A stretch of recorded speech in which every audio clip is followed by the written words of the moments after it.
Welcome everyone to the next Alumni Career Webinar. Is anyone reading my resume? Insider tips from recruiters on getting noticed with Leanne Rod and Sue O'Connell from the class of '85 from FlexProfessionals. I'm Maura Sweeney, Director of Alumni Career Development at Holy Cross, and I'm delighted to welcome you to today's webinar offered exclusively for the Holy Cross community. We'll be together for about an hour today. After the formal presentation, Leanne and Sue will take questions from you for as long as time allows. I encourage you to submit questions throughout the presentation by visiting the Q&A function on the webinar control panel. And I also encourage you to respond to presenter questions by using the chat function, also accessed through the control panel. This presentation is being recorded and will be made available to all participants in a few days, and it will live in the archives on the Holy Cross Alumni Career Development website. Now it's my pleasure to introduce you to today's speakers. First, I'll introduce Leanne. Leanne leads recruiting and programming in the Boston metro area. She has more than 20 years experience in the staffing and publishing industries, specializing in training and development, client relationships, sales, and marketing. Leanne spent a large part of her career with the Maple Vale Book Group, where she managed corporate relationships in both domestic and UK markets. She also led training and development programs spanning technical and soft skills coaching. Leanne is an active member of the local community where she holds leadership and fundraising positions. She has an MS in training and development from Lesley University, a BA from the University of Vermont, and is a board certified professional and career coach. So we're thrilled to have her today. And Sue O'Connell from the class of 1985. Sue is responsible for business development, sales, and account management in the Boston metro area. She has more than 15 years of advertising industry experience, working in both account management and project management roles. The majority of her advertising career was with Fidelity Investments in-house agency.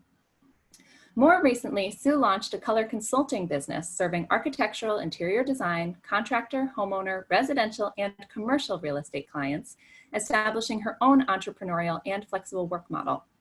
She has been active in numerous civic, business, and community organizations in paid employment, volunteer, and leadership roles, and she holds a BA from the College of the Holy Cross. With that, I'll hand things over to Sue to introduce today's session. Thank you, Maura. So glad to be given the opportunity to connect with other Holy Cross alumni, and also glad to be able to share this presentation with my colleague, Leanne Rod. We're both here representing FlexProfessionals, and I've been with the company now for about 2.5 years, and Leanne's been with the company for over 5.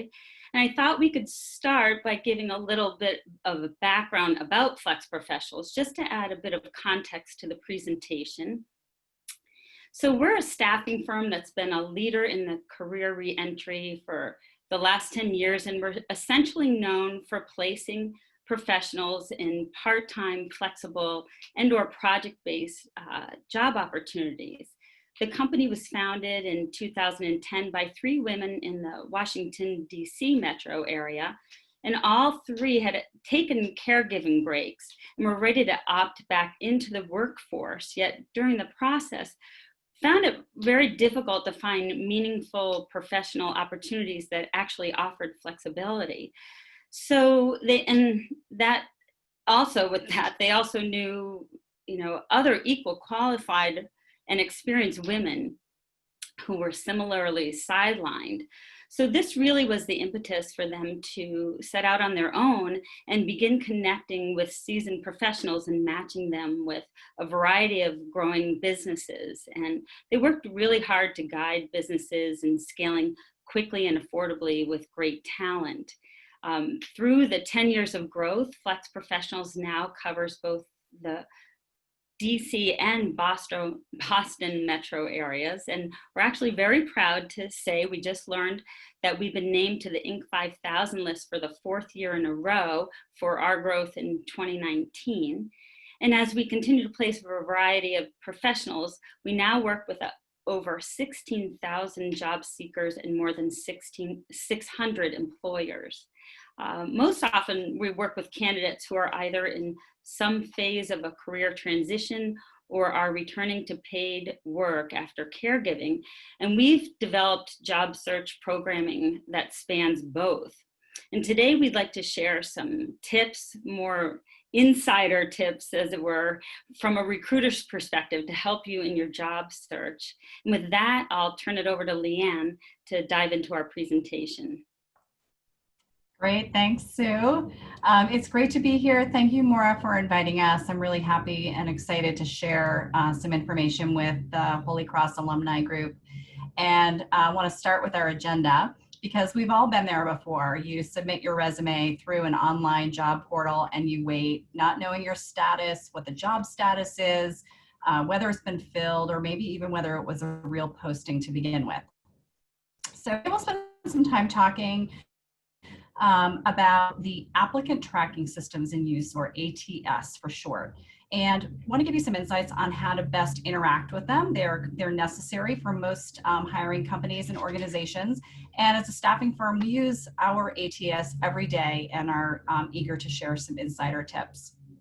We're going to start by looking at ATS systems and how they work, just to give context. Spend some time on best resume practices, both for the electronic and the human eye, and then talk a bit about leveraging your network in your job search. So before we get started on a networking,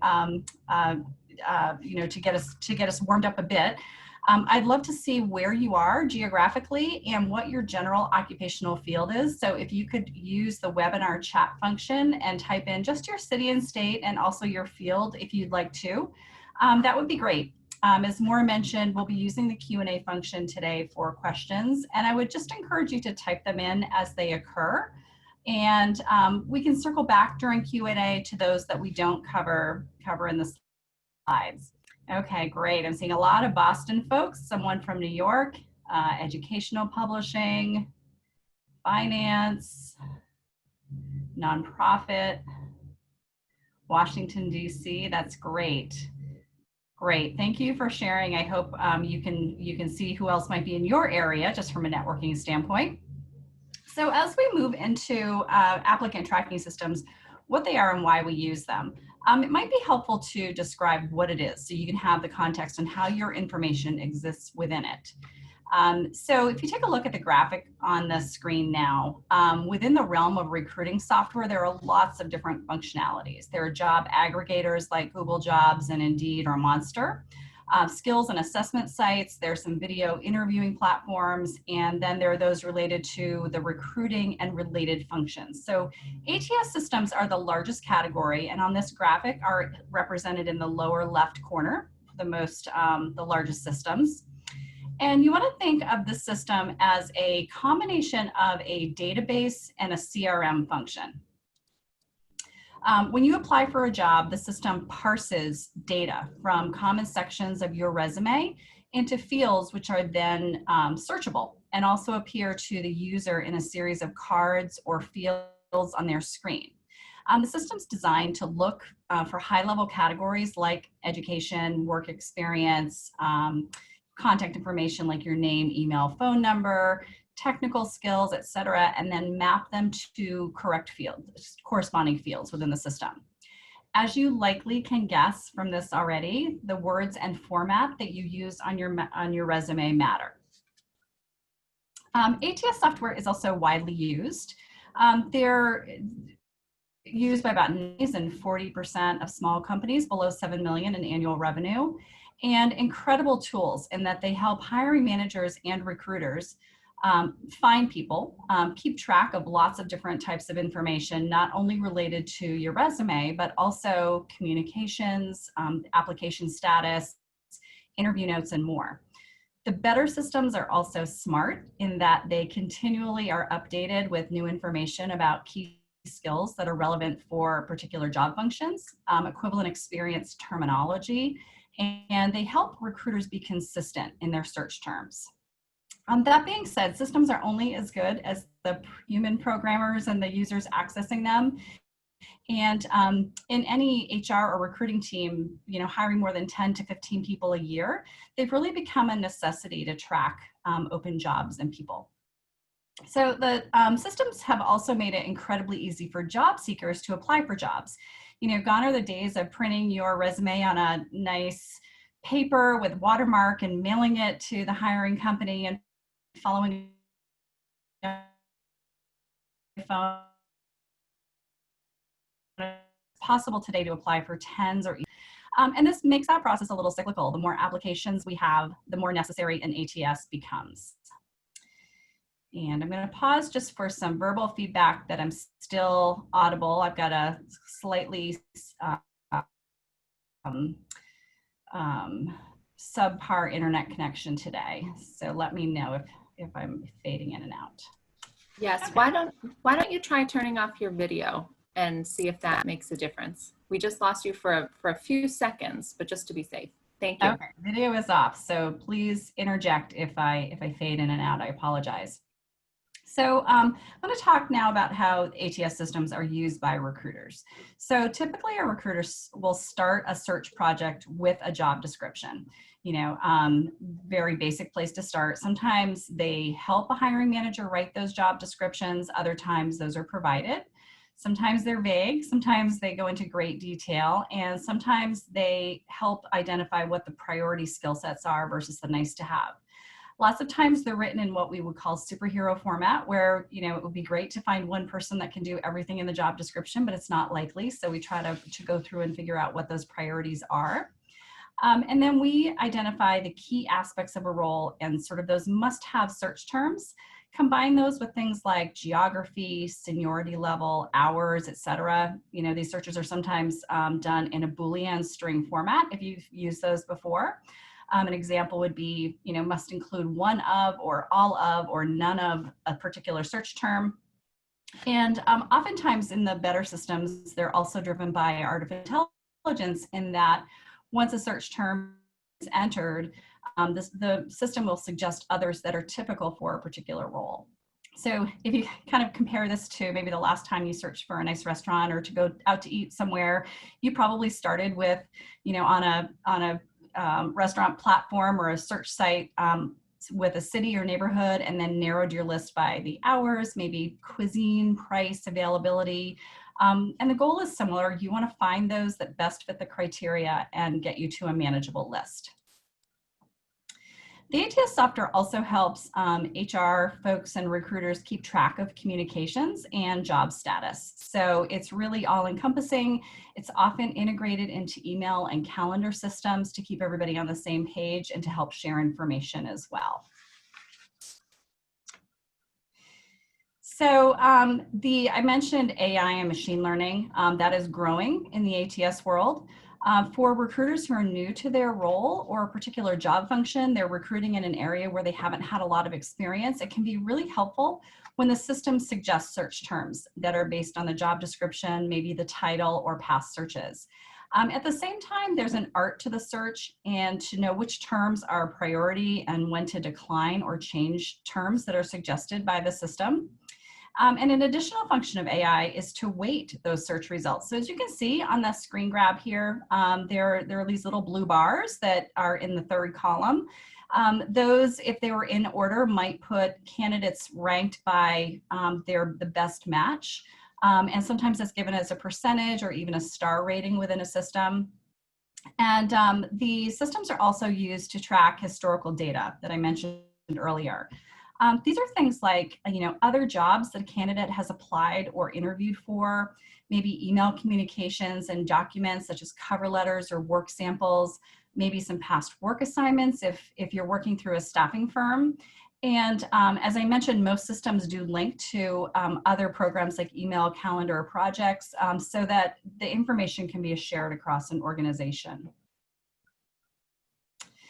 As you may be starting to see, the ATS can act as sort of a gatekeeper. The good news is that knowing this, you can then take steps to help your resume filter to the top of the list and be considered. So how do you get through? How do you make it to the top of the list and get hired for your ideal job? Let's dive into some of the best practices and places to start. So we're going to start on the machine side. So these are the ATS-friendly resume practices. And they're going to be really practical, tactical, logistic, and we'll get into some of the areas, kind of the gray areas on the next slide. So to start, Word or PDF documents seem to be equally searchable and work well per parsing systems within an applicant tracking system. You know, in the past, Word worked just a bit better than PDF, and so a recommendation was to submit your resume as a Word file, but that's gotten better. So they're both about equal now. What doesn't work well with a parsing system is when you scan your resume as one large graphic file. So, you know, to give you an example of when people might do this, if your hard drive crashes and the only thing you have is a printed copy of your resume, it might be tempting to scan it as a, you know, bitmap JPEG file or a graphic file and send it so that you can avoid retyping everything. But the system won't be able to read anything from that file, so it's not going to parse correctly.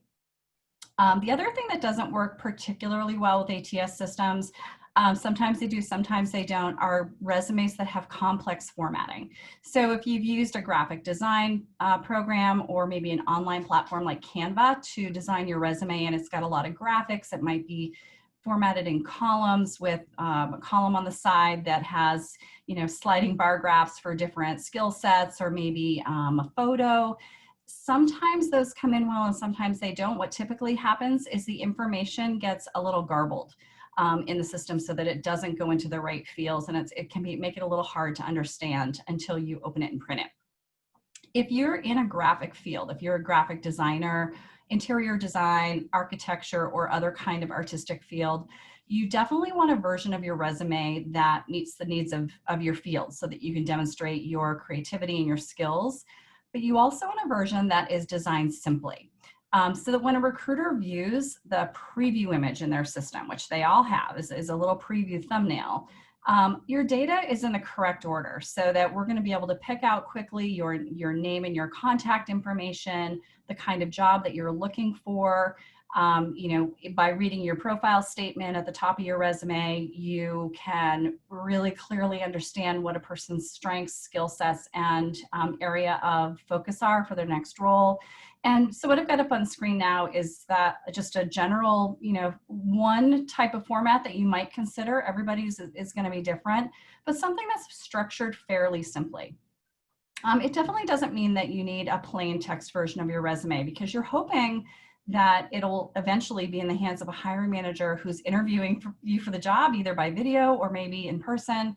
So the trick is to have simple but effective formatting. While we're talking about format, I saw a question related to graduation date in the registration questions. And just want to address it here, that if you want to exclude your college graduation date, that's fine. A reader might, you know, gather this from your work history if you list everything. However, if you're only listing your most recent positions or relevant roles, they might not. So it's really up to you whether you include that. It's fine to leave it off. What you don't want to leave out are employment dates. We see some resumes where it looks like people may have gone in and taken out their employment dates, possibly to either show that they were not at a company for a long, you know, as long as they were, or maybe were there longer, or maybe it has to do with the length of their employment overall. But it's tricky because we're going to be looking for those dates when we look at a resume, and when they're not there, one of the first things we think about is, well, why aren't they there? You know, there must be a reason why they're not. So you want to make sure your employment dates remain. Some people are concerned about exposing their personal information, and that's really valid. When you're applying for a job, though, you do want to make sure that you give two things. One is to give people a way to contact you, preferably in two different ways. That should be your email and your phone number. And this is not specific to ATS systems, and you know, it's across the board for people who are reading it as well. You want to make sure that the ways to contact you are methods that you regularly access and have reliable message takers. So if there's a way to direct people to maybe a mobile phone voicemail instead of a home voicemail system, or to a email that you check regularly, that's great. We'll hear from people sometimes who have set up a specific email for their job search, and they aren't in the habit of checking it every day or haven't forwarded it to another mailbox. And so sometimes there's a delay in receiving and responding to those messages. And along the same lines, you do want to include a general geography on your resume. This is something that people often leave off, and because they don't want to be ruled out due to either a perceived length of commute or willingness to relocate for a job on their own if they get it. And the problem with excluding all of your geographic information and not having any city, state, or zip code is that it's generally a required search field in an ATS. And if you don't have one, you just simply won't be found. You don't need to list your street address, but do include your city and state. Okay, moving over to writing your resume, you want to be, you kind of want to walk the line between being specific and general at the same time.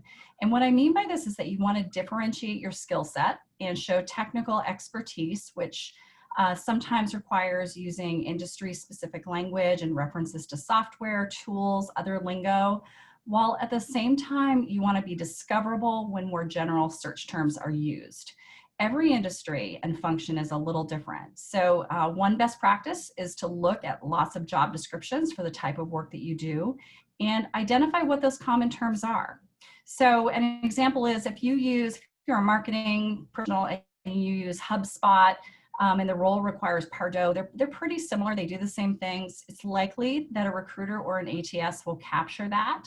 However, if a role states that they're looking for someone to manage KPI dashboards or Google Analytics, and you describe this in your resume as marketing performance metrics, that might not carry over. It might not help you be discoverable. Our ATS system that we use now has 250 skill categories that it uses when analyzing new resumes. So there's a lot, and it's really based on standard keywords and what those that are most commonly used in the industry. And that's actually an area that is updated on a regular basis. Another tip is to separate your cover letter. And the reason why you want to do this is that when, it's kind of tempting to include it so that if you are in the habit of writing cover letters, everything goes together for a specific job, especially if you've targeted your resume for that job. But it's much better to put that into the notes section of an online job portal if you're able to do that, or as a separate attachment. When they're grouped together, they stay together for the role that you're considered for. And some people also attach things like grade transcripts or references and other supporting data to their resume. And even though these might be positive statements that you'd use to showcase your strengths, it makes your resume really long. And so it can be a little daunting to open a resume from someone and say, oh my gosh, it's 8 pages long. And really it's because people have included more data than they need to. Okay, I've been talking a lot, so I'm gonna ask Maura to open our first poll. We're gonna do 2 polls today during this session. The first poll is related to targeting language in your resume and cover letter. So the question is, are you targeting language in your resume and cover letter to each job application? So go ahead and click on the one that most describes what you do. And once we hear from most people, Maura will share those results out. As you can imagine, this is going to be the topic of what we're going to talk about in the human-friendly resume section today.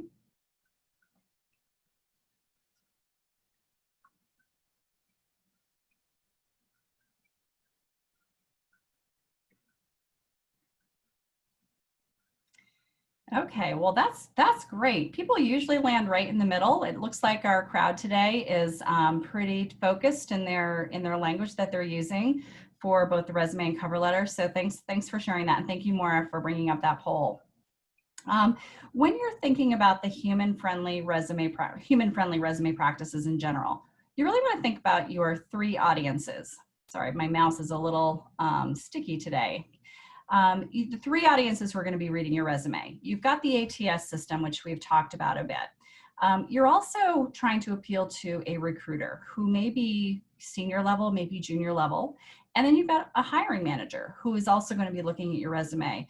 And each has a different function in the hiring process. And it is possible to address all 3 on the same document. So we talked about those ATS-friendly practices. The recruiter is going to be your first human screen. They're typically looking to confirm that you meet qualifications and evaluating you possibly for professionalism or fit. Company culture can come into play here as well. So how you address, someone in a recruiting or HR role is to have super clear messaging around your relevant skills and experience. You want to make sure you're using super concise language so that you're saying it once and in a detailed fashion. You say it once, say it well. And that you're also focusing on your relevant experience. You're really calling their attention to the things that you know how to do or that you can bring to the role that are relevant to the job that they have open. The hiring manager, the third person in your audience, is deciding whether or not you can do the job. So on your resume, the best way to show this is to include outcomes on your resume. Do the bullet points for past roles demonstrate what the outcomes were in jobs that you held?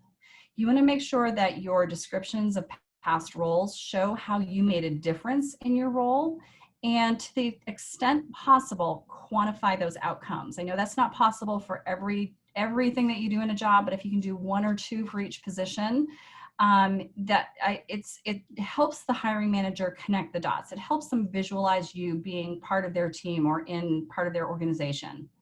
Those quantifications and outcomes typically fall into categories that show maybe an increase or a decrease in something. They can be numbers like counts or totals if you have a total number of direct reports or accounts that you managed, something like that. Or timelines and budgets. And so you want to think about how you impacted those in your past roles. You also want to have targeted messaging. And we talked about this just a bit in our poll.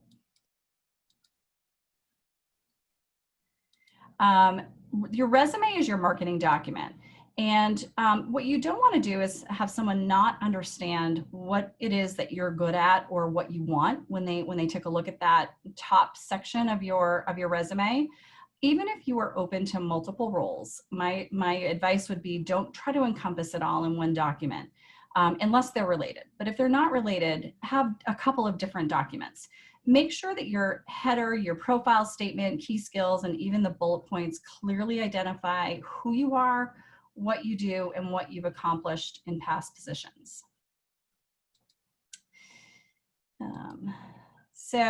Human readers absorb information best when there's some organizational hierarchy in, either on screen or on paper.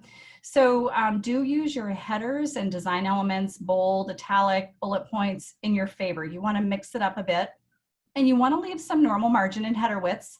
Use a standard type size, probably 11 point would be something to aim for, even if it means editing out some of the things that you're most attached to. And, I've got this little example up on screen. This is clearly a person who wanted to maybe get their resume all into one page. That was some advice that they got. And to do that, really had to smush everything down. And it just makes it, kind of tiring for someone's eyes to have to travel across the page, and nothing really stands out. It's very gray looking. So you want to utilize that white space.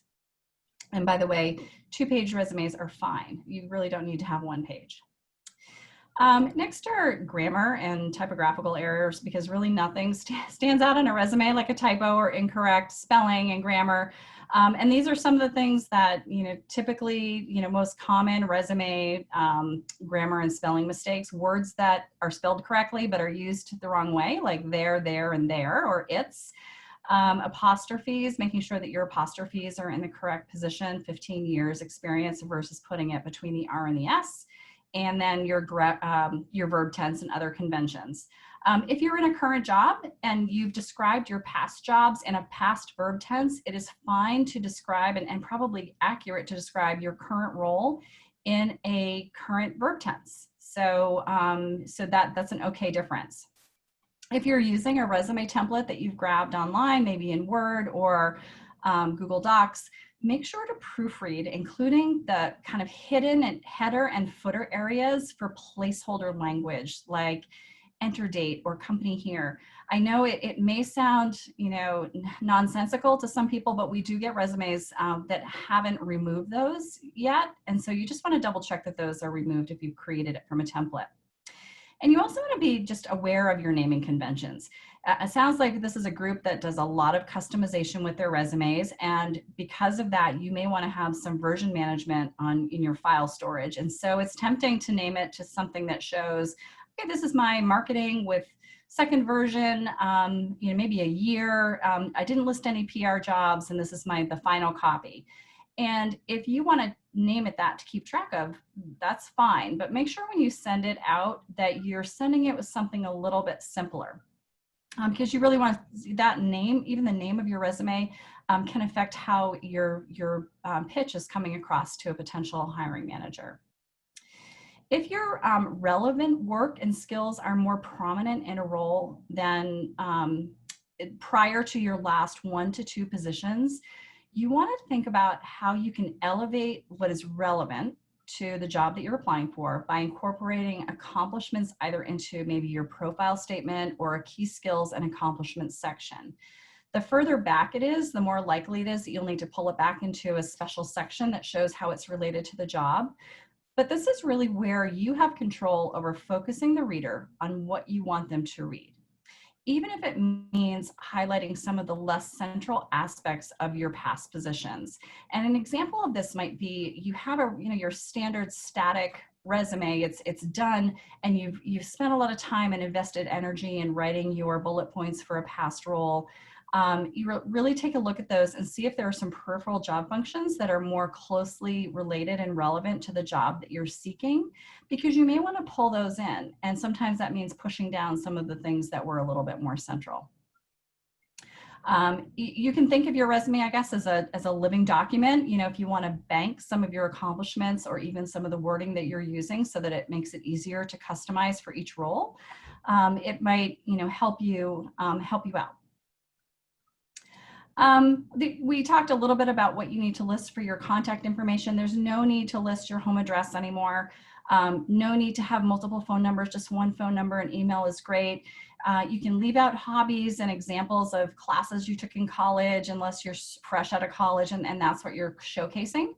And you can also leave out creative placeholders for periods of unpaid work or unemployment. If you've had a career break longer than 18 months, you can easily address that in a simple sentence at the end of your profile statement, or maybe in your cover letter. If you've done something significant professionally significant, which can include significant volunteer work while you've been on career break, you can put that into your chronology.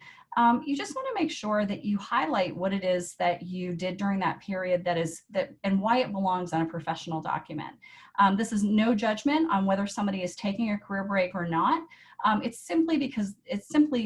say this because this is your professional document and you really want to identify what is relevant to the job. And I do have a couple of suggested terminologies if people have questions about that I'll save for Q&A. Okay, how are we doing here? All right, so the other piece about working with applicant tracking systems is kind of how to get around the system. So I wanted to talk just for a few minutes about networking because it's such an important aspect of looking for a job. So I want to open the second poll before we dive in here. So Maura, if you could put that up on screen. The question is, how do you use LinkedIn in your job search? So again, go ahead and click on the selection that best describes you. I'll give you a couple minutes to do that.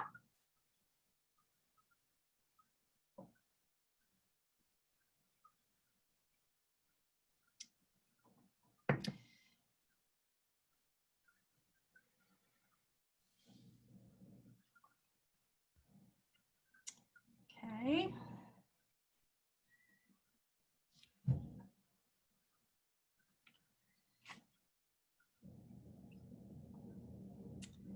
Great. I'm really happy that people are using LinkedIn. Searching for opportunities is a great functionality of that platform.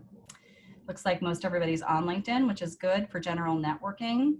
And we're going to talk in this slide just a bit about using it as a connection tool. So thank you, Maura, for sharing those results.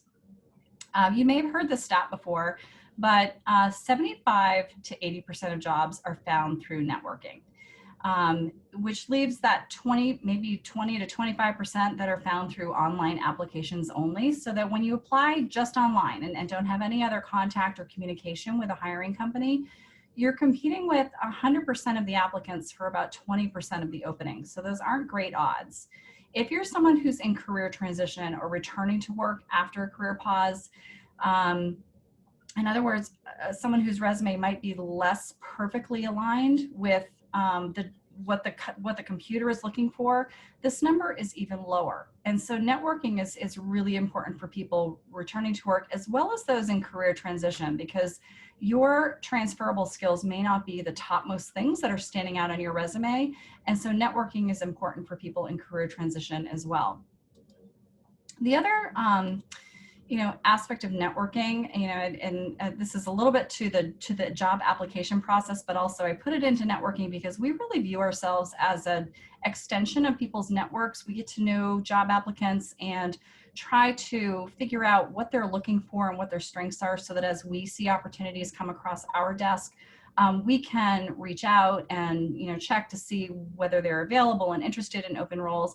And I've got this little be patient reminder here because we do get busy, just to be totally honest, whether it's a recruiter for a staffing firm or a recruiter who's on an HR team within an organization, we typically have a lot of open roles that we're working on at the same time. And it's also very human-centric. And so, and there's two sides of that human-centric process, the hiring managers as well as the job applicants. And so if you don't hear from a recruiter or you don't hear from us, related to a job that you might be looking for, just if you can be patient, send reminders in a kind way. That's totally fine. But sometimes there's a backstory, and sometimes we just don't have the best data that we have, that we want to have when we're looking for candidates for a job. It's okay to approach a role that you're applying for directly through multiple channels. So this is when you want to use your inside allies. These are people who you might know off, just outside of LinkedIn or through LinkedIn, who work for an organization where you're applying for a job.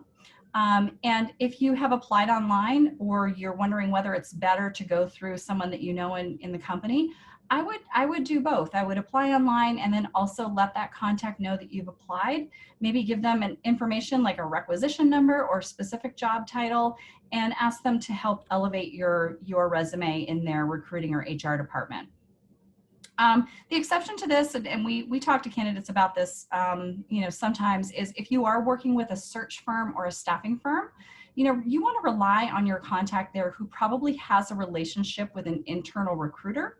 And you typically want to streamline those communications through the staffing firm that you're working with.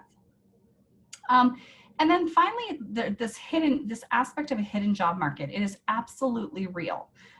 Job boards are definitely not created equally, and the big aggregators are full of outdated openings and roles that have already been spoken for internally, but maybe are requiring a couple of interviews to check the box, making sure that it's been posted out to the general public. And further, a large percentage of jobs are just never posted. They're created based on need. Someone comes in with a specific skill set, so a position is created for them. So, what you can do is use your network to figure out who you should be talking to, having those informational conversations that aren't necessarily part of looking for a specific job, just to explore opportunities and what that hidden job market is. Big aspect of networking. Okay, so I think that gets us to our Q&A point of the presentation today. Wonderful, welcome. And we are all going to come back on video for the Q&A, and I'll flip us over to gallery view. So it's wonderful. Thank you so much. I know we've had so many questions that came in during the conversation, as well as all of the questions that we received upon registration. One question that's very timely that just came in is from someone who says, since an ATS works as a database for employers, should you bother to continue to apply for jobs with the same employer if you are rejected for more than one role with them? Or do multiple rejections for jobs you're qualified for mean that they just aren't interested in you? Sue, do you want to address that one? So I would say, that I would continue applying. It could be if there's multiple rejections, it does depend on what you're applying for. If you're applying for a variety of different roles and your resume is only speaking to one, that's probably why you're getting passed over. But I would say just because you're turned down for one position doesn't mean that you'd be turned down for another. And if you're applying for a similar role within the same company, it could be just circumstance in terms of someone's timing and what exactly the precise skills they were looking for. But there could be differences in hiring managers and what they're looking for through the same applicant. Well, and I should say, you know, going back 10 plus years, my very first job was in staffing. I was a staffing coordinator right out of Holy Cross. And so when you talked about hiring for, or, you know, applying and thinking of those three audiences, the more junior person, senior, and the hiring manager, I was definitely that junior person who was screening applications. And it's interesting to see, you know, the full picture of the candidate in an applicant tracking system, and how if people are applying for roles that, you know, kind of logically make sense, oh, this skill set would fit for these different roles, then it made a lot of sense and there wasn't a knock against applying multiple times. I remember, and I don't know if this is true for you, we would find that candidates who applied for roles that were all over the place, very senior level, very junior level, many different departments, that's when people would question, what does this person actually know what they want? And then they might kind of rule them out a little bit. Agreed. And speaking from a, you know, staffing firm's perspective, I've had situations where I've seen a candidate apply for a variety of roles on our job board, different companies, totally different skill sets. And that's a big question mark to me. Well, what are they really looking for? Are they just throwing the resume out there and seeing what sticks? And they're not exactly targeted and obviously not very clear on what they're looking for in a job. Right. So that's helpful, because I know that's always a worry of, oh, can I apply to multiple jobs at a company? And I've always said yes, if it would make sense. Would you agree to that, to applying to multiple jobs that seem similar at the same time? Yes, definitely. Okay, great. Another, let's see, we've got tons of questions coming in through the Q&A, so let's dive in. Great. So when someone has more than just a few years of experience, does it make sense to truncate your experiences to the past 10 plus years? What are the pros and cons of not putting a date on your college and graduate degree? I know you touched upon that a little bit, but are there negatives to truncating things? So I can take this one, Sue. There definitely are not negatives to truncating. You really want to have your resume, we really want to look at it with the view of it being your marketing document. So if the last 10 to 15 or even 20 years showcases your skill set that you want to bring forward and is relevant to what you're applying for, that might do it. And it is something that we see people doing who are later career professionals. They don't want to be judged out of the gate based on when they graduated from school or how many, if they've got 30 years experience, whether they may be overqualified for a role that they're applying for. So you just want to make sure that what you've got on your resume is relevant. Where that gets tricky for people is if you have had a longer career break and been out of the paid workforce for maybe 10 years, 20 years, you do need to go back in time to something that is, you know, before that break. See, there's no hard and set rule to how much time you have on your resume. You just want to make sure that it's relevant. Great. Well, and then looking at the flip side of things, so someone is asking a question about recent grads. They said, are 2-page resumes fine even for recent grads? Because they're always told that it has to be 1 page no matter what. I think that it really depends on your experience. If you are a recent graduate who has relevant professional experience throughout your college career or even before you went to school, if you took some time after high school graduation before you went to college and worked in your field or worked in something different field altogether, but something that shows your transferable skills, you could get to that 2-page mark. I think for most college grads, one page is pretty sufficient unless they've had really significant work experience, either, through internships, jobs during college, or before they got there. What you want to be a little bit careful about doing is listing too much related to your coursework in school. It could be absolutely relevant, and some of it definitely belongs on your resume, but you don't want to use it as a filler, and it's not always going to transfer over to the workplace, things that you're doing in an academic environment. So you just want to make sure it's relevant to what you're going to be doing as you move forward.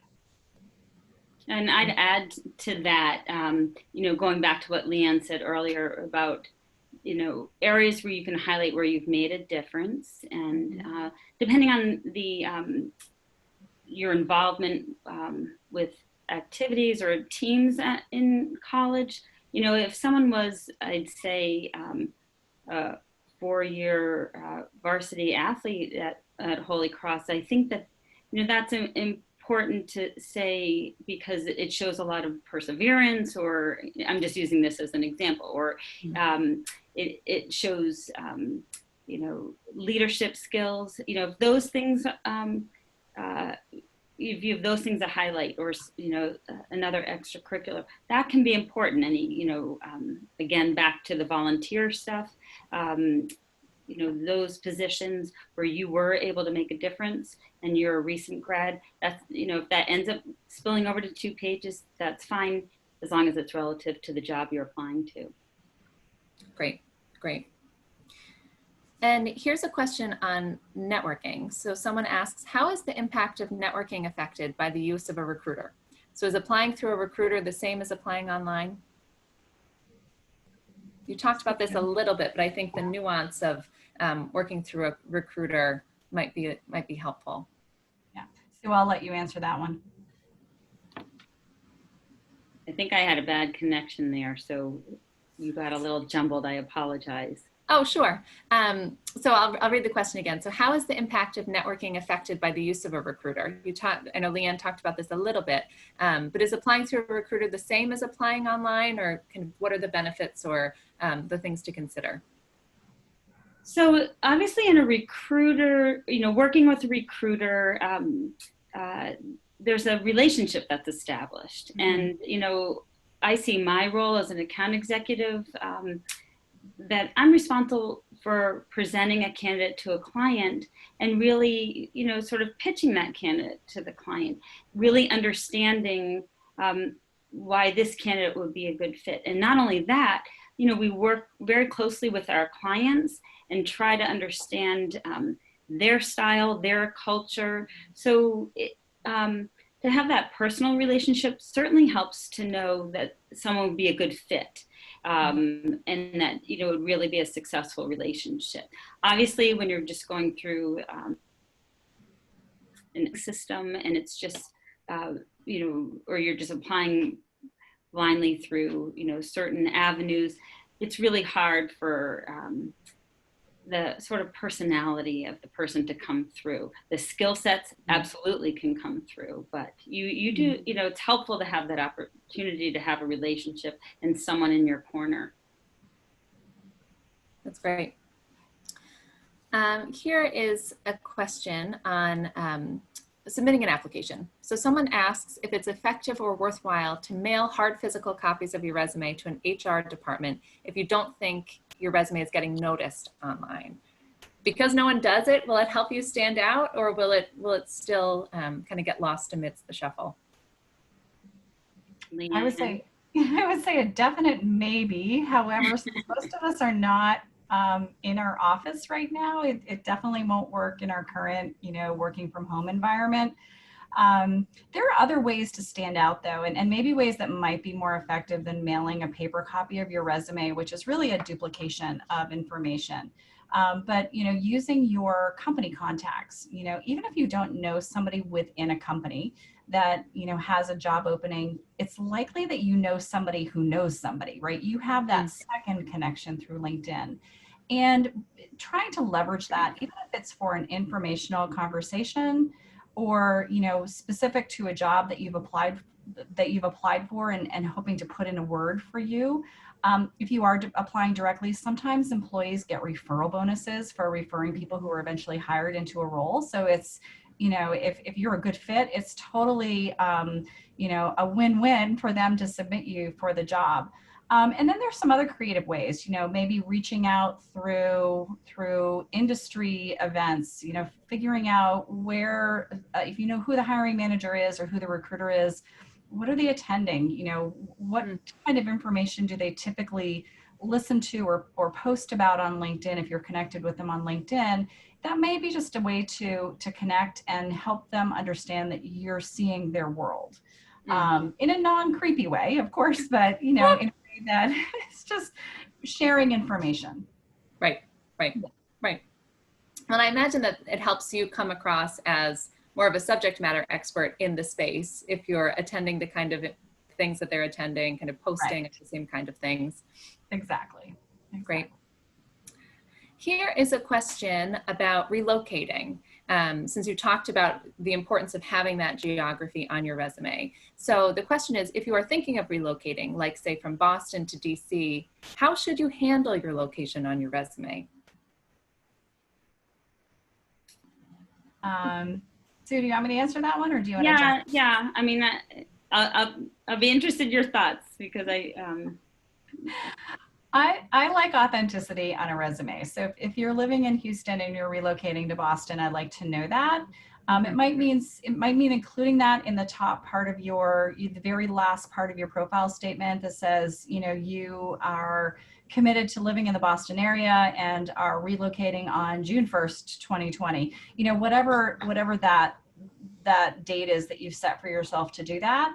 As opposed to saying that you live in an area and then, you know, looking at your work experience, I'm probably going to say, well, when did you move to Boston? Your last job was in Houston. So I like the authenticity of being clear. But then again, if you are, you know, somewhere outside of the geographic area, it can be harder to be considered for a position that would mean a relocation, because companies don't always have those dollars to spend on bringing people in.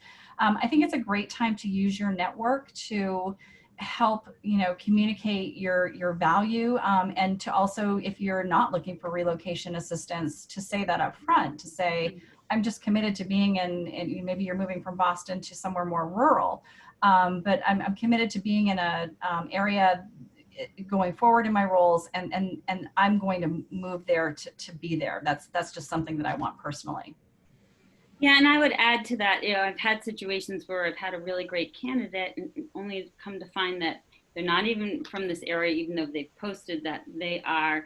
And it involves a move that's going to take several months. And it's a little disappointing. It feels a little bit like a bait and switch. Now, to Leanne's point, you can also add somewhere either in the cover letter or, you know, as she said in the last sentence of the, you know, career. It could be a family move, and, you know, again, you wouldn't be expecting, you know, relocation expenses to be tied into it. So, you know, if you can inject that somewhere, and especially when you're applying online through ATSs or through jobs online, I guess is what I'm trying to say. There's sometimes parts where they have an area for comments, and that would be a great place to put that. Yeah. Okay. Yeah, I would just add that actually, you know, as you were talking, Sue, it made me think that in the last 3 months, we've actually seen a lot more resumes that where the most recent jobs are not in Boston, but someone's current address is, because they've relocated due to COVID. Their living situation has changed. And so we don't, you know, I think it may have been, you know, you look at it with a critical eye in the past of why would they relocate? And the answer is kind of, you know, it's in the realm of possibility now for sure. So it's not an unusual thing. Okay, that's great. I know so many things are changing right now with this pandemic. Okay, nice that there's one positive thing that can come out of it. Here's a question about cover letters. This is an age-old question that I know I hear. How important are cover letters? I know people dread writing them, particularly when they're told they have to be tailored to each position. So how important are they? Many companies are making them optional or might not have a place to put them. You mentioned, possibly putting them in the comments. What are your thoughts about cover letters? I think they can be valuable. I think it's a place where a little bit more of your personality can come through, obviously in a professional way, but sometimes it can be a test of, depending on the skill set required for the job. If someone needs to have really strong written communication skills, this is a really good way to demonstrate that, and add a little bit of authenticity to the whole profile. I mean, just looking at, when a recruiter's looking at numerous resumes, it's hard sometimes to, get the feel for the kind of person. And then it's helpful to know that this person would be a good fit from, whether they're a team player, they're used to working independently or things like that. Some things that are more soft skills that you can't exactly, tease out of a resume. And, I'm just trying to think if there's anything else you'd add, Leanne, to that. But, I think they can be helpful. And then even using things like we were just talking about, it's an area to talk about if you're planning a move or certain circumstances. And most especially, it's helpful to have a cover letter if you're pivoting and moving to your career in a different direction. It's a way to sell your transferable skills, as well as, explain why you're making this switch. What is it about this new industry that you're interested in doing, or why this company? It's also a way to show that you understand the company and what they're doing, and so it doesn't feel so boilerplate, like you're just doing a standard cover letter to every application you're submitting.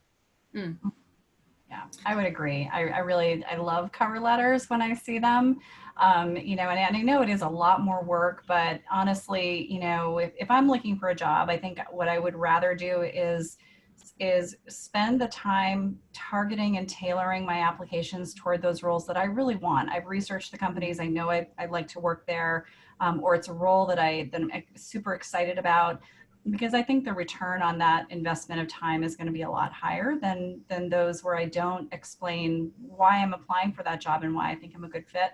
I also love to see bullet points in cover letters. I know I'm a little bullet point, frenzied, but we read a lot. And so there's a lot of information that crosses everybody's desk every day. And it just helps to, kind of isolate your highlights, your key points. And what I would maybe put in those bullet points is specifically how your strengths would help you in the role that you are applying for. That's great. Well, and I know a few times you've talked about the profile section of your resume. Could you talk a little bit about how you prefer to see that structured? Someone asks, what are the most important things to include in that profile section? I know you mentioned that the objective is very important. So I'd love a little bit more advice around that. Sure, I'll jump in if that's okay with you, Sue. Mm-hmm. So one piece of advice, if I didn't say it during the presentation, I really should have, is that you want to make sure that when somebody reads your profile statement, they're really clear on what it is that you're good at and what it is that you want, right? So there's no guessing. You're making it easy to say, this is a marketing person. They're looking for a mid-career type role.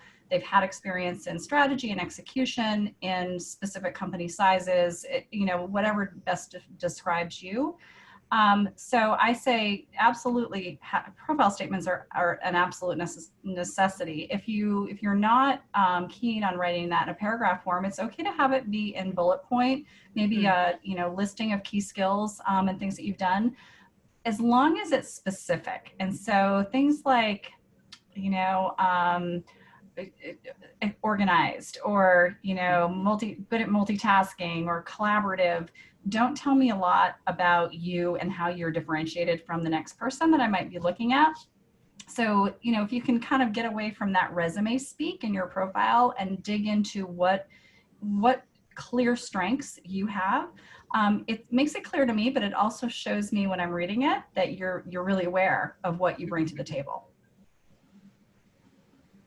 Well, and here's a question that I often get, and so I'd love your perspective, since LinkedIn, I know we talked about the use of LinkedIn, and I know there sometimes can be a little bit of conflict between maybe you have 3 different tailored versions of your resume for 3 different tracks you're pursuing, but then you only have one LinkedIn profile. And so how would you recommend that people kind of, I guess, translate their profile from their resume to LinkedIn to keep it, to make sure that it matches, so that when a recruiter reads the resume and then goes to their LinkedIn profile, the resume isn't saying, I definitely want to work in this one place, and the profile is saying, actually, I'm open to doing lots of things, or I really want to work in a different spot. Do you have any thoughts around what people can do to try and, I guess, sync their LinkedIn profile with their resume? You know, I think that if you're looking, if your areas of interest are really diverse, and we definitely have candidates who, you know, they've had jobs in creative fields and they've had jobs in very technical fields, and they're open to both. I think that might be harder to combine on a LinkedIn profile than things that might be related. So if you are, let's say you're an operations person and you've done marketing, you've done HR, you've done, you know, finance for an organization, and you've overseen all of those functions, and you're open to being more focused in one or the other as you move forward, I think that you can combine those in your LinkedIn profile and have it be a good match with your resume so that it's not that far off the mark. Things that recruiters look for in a LinkedIn profile are, you know, past employers. Did you have this job that you said you had at that employer? The about statement in a LinkedIn profile is definitely an area where you can get a little creative. It's more personal, can be in a first person format if you want to, which really is different from a resume. And you can also be a little creative with the title that you give yourself at the top of your LinkedIn profile, so that you can have multiple titles there. That doesn't have to be your last job title. It could be whatever you want it to be. It could be what you want to do in your next role, or a very generic statement about how your skill sets combine to make you a candidate someone should consider. I mean, there's no disguising your work experience. It's going to come up, and frankly, your job history should match your LinkedIn profile, and that's always a red flag when it doesn't, and the dates don't match up, or the titles and the job responsibilities. I mean, LinkedIn keeps you very accountable for that. But, you know, I could speak personally. I certainly didn't have a very cookie cutter career, but I have a lot of skills that, you know, in account management, project management, relationship building, that have brought me to where I am right now. So in that summary that Leanne was talking about, where you can tie that together can be very valuable so that it makes sense. Great. Great. I think that's very helpful, just to kind of help people wrap their head around. Here's a question about a career break, because I know a lot of people are being furloughed or being laid off as the pandemic continues. What is a good way to explain a career break that was involuntary, like being laid off, and a subsequent few years of an unsuccessful job search? Sue, do you want to take this one, or do you want me to jump in? You jump in on this one. Okay. You know, I think that there are a couple of ways you can approach that. You know, a career break due to unemployment is never fun for a lot of reasons, and it can be a little bit hard to talk about. But likely during that time, you've been doing something else. You've been upskilling, you've been maybe doing some pro bono work. Maybe you've decided that while you're looking for a job, you're also going to provide some elder care for an aging parent. You know, so there may be ways to kind of categorize your time away from work. Not necessarily in a placeholder for, you know, within your chronology, unless you've done something really significant toward a pivot. You know, maybe you've gone back to school for, a certificate in, finance or some other field. But I think that there are ways that you can talk about that within your profile statement. It's not unusual to have a job search that is, a couple of years long. And so I think that, if I'm looking at a resume and the last position ended a couple of years ago, I'm not necessarily thinking, oh, not employable, right? So there probably are reasons why someone hasn't been employed for a couple of years. And if their skill set's a good match, I'm absolutely looking at them for, for a position. So would you agree, Sue?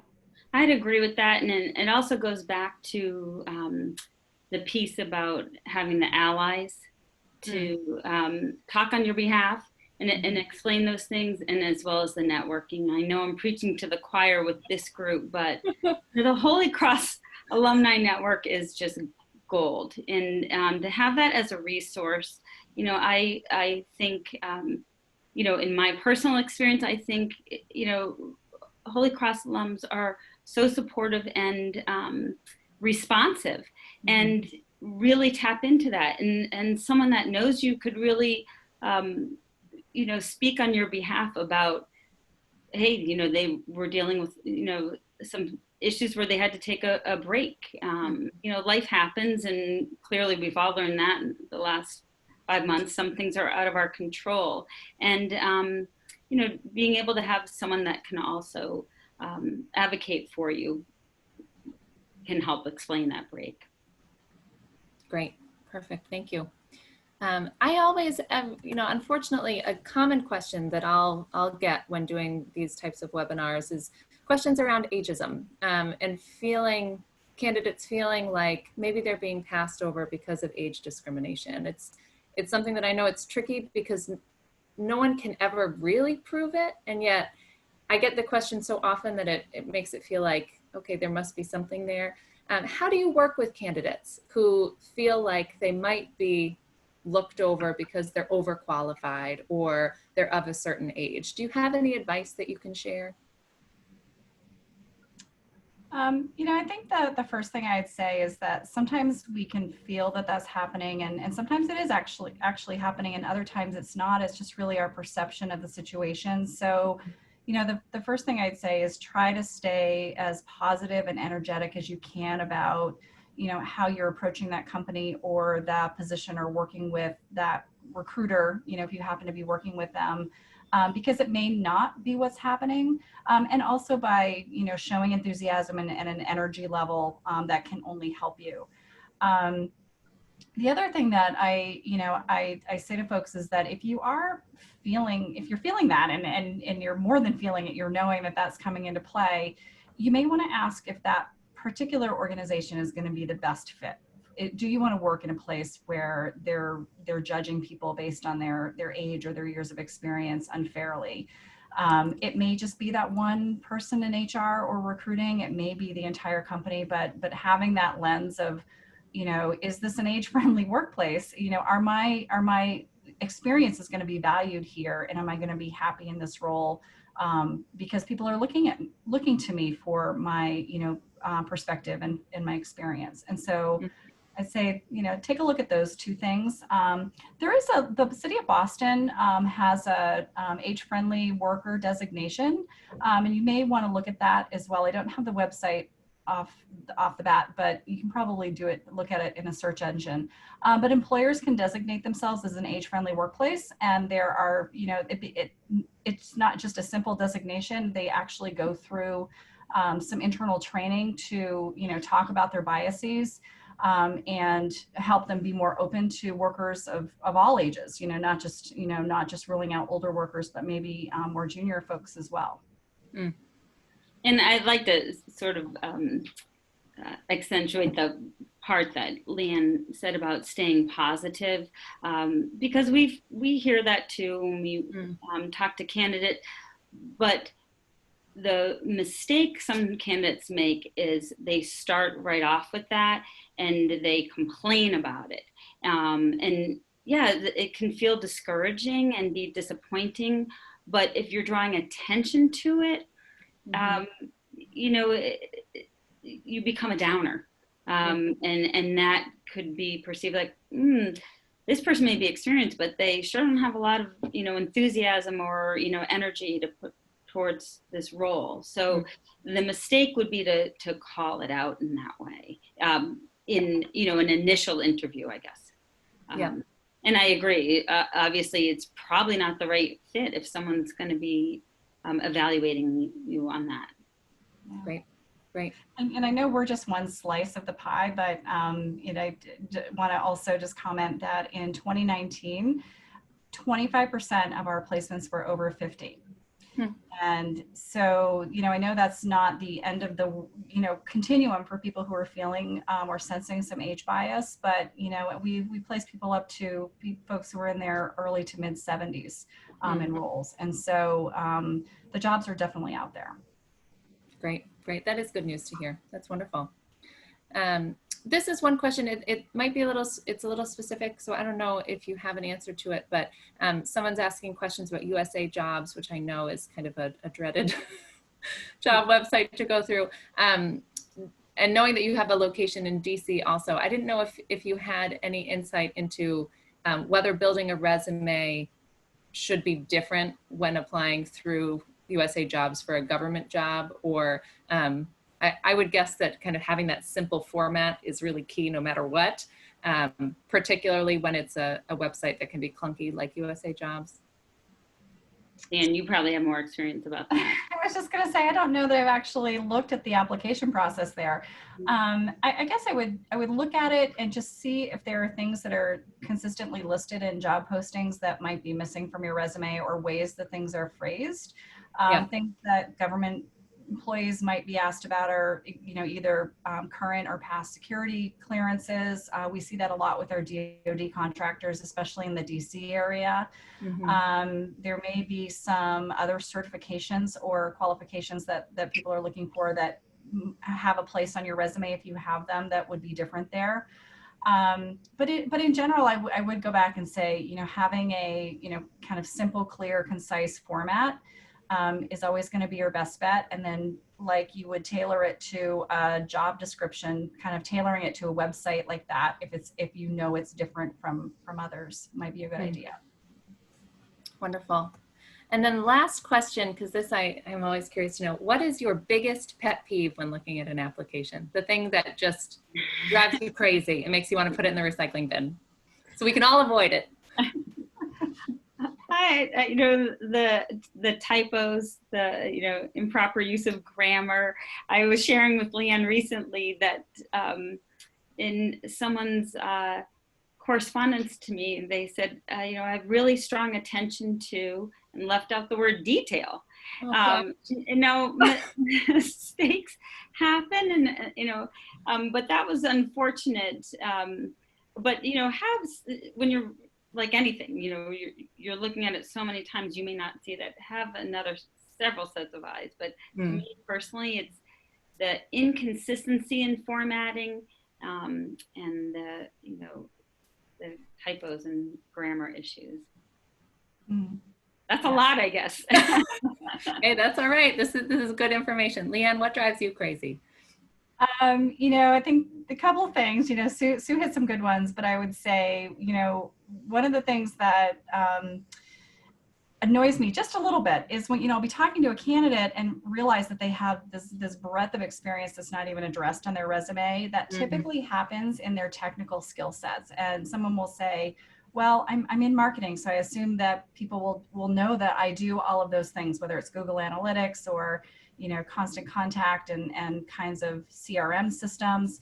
And I say, just put it on your resume. If you put it on your resume in one of your bullet points, that's fine. If you want to put it in a key skill section, that's fine. But it's so important to allow us to find you and find people with those skills that, you don't want to have a run-on list. You don't want to list 50 things at the end of your resume that you've ever touched. But if you're really good at something, definitely have it on your resume.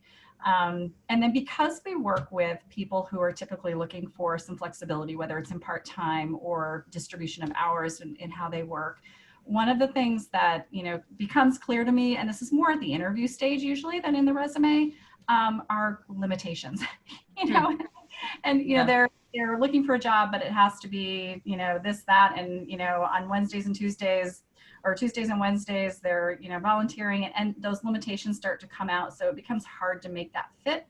And so I just, you know, love when people acknowledge that that flexibility is a two-way street, and, you know where your non-negotiables are, but know where you could negotiate as well. So. Great, great. That's very helpful. Wonderful. Thank you both so much. And thank you to everyone for sticking around. I appreciate that you took the extra time to answer these questions, because I think they are so important. And I know we're all so thrilled whenever we can hear the insider's perspective. So thank you very, very much. Leanne, I know you wanted to talk about the 3-point resume review before I let everyone go.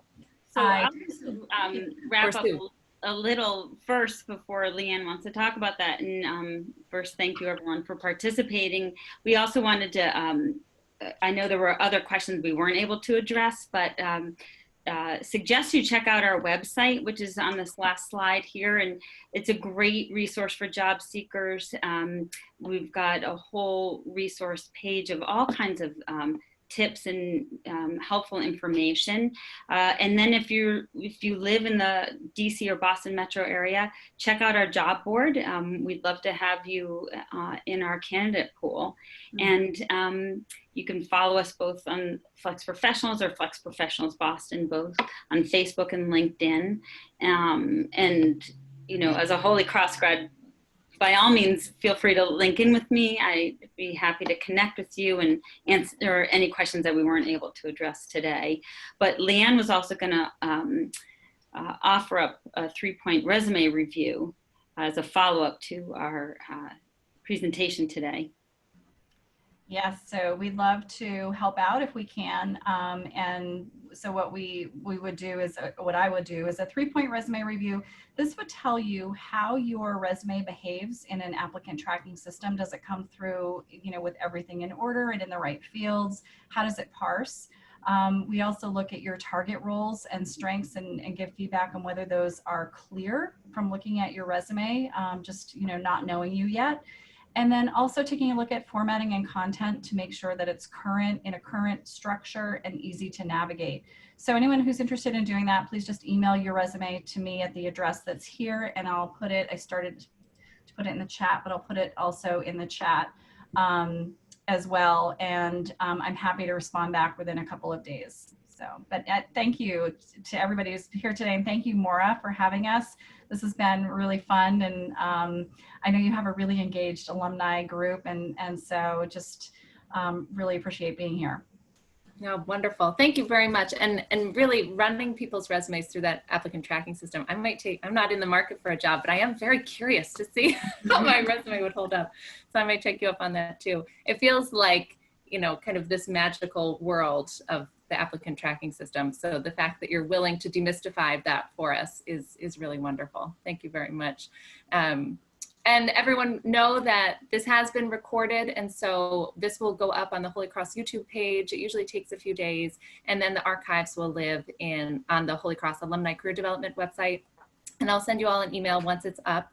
You can send me any questions that you might have. I'm at msweeney@holycross.edu. Again, you have Leanne and Sue's contact information here on the screen. There's a survey that will pop up after this webinar. Please give me your feedback and suggestions for other topics that you'd like me to cover in these webinars. And with that, I'll just say once again, thank you so much to Sue and Leanne. I've taken tons of notes. You gave us some really, really great tips. And it's been wonderful to be with all of you today. I hope that you have a fantastic afternoon.